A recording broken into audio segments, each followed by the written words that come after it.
Which way is the wind today? Why, it's blowing Sandwich Dad's way. Hello, friend. And today we're going to do another installment in the Sandwiches of Canada series I've been trying to run here. And I asked my friend Jimmy Lee Stokes how to make a proper Newfoundland bologna sandwich, or Newfie steak as it's sometimes called.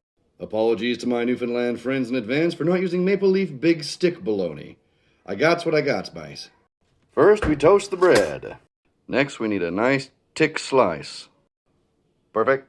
Piece for Sandwich Lad. Also, if you don't already follow Jimmy, go follow him now. Now, he said we got to fry that bologna in some butter. Then, into the pan. Flip. Then mustard on one side and mayo on the other.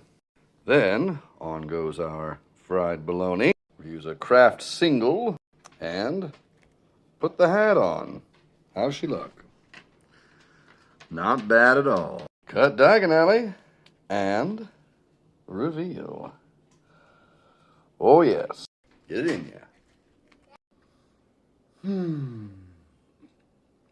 It's so good. One thing y'all gotta know about Sandwich Dad. Man, I love bologna. Thank you, Newfoundland.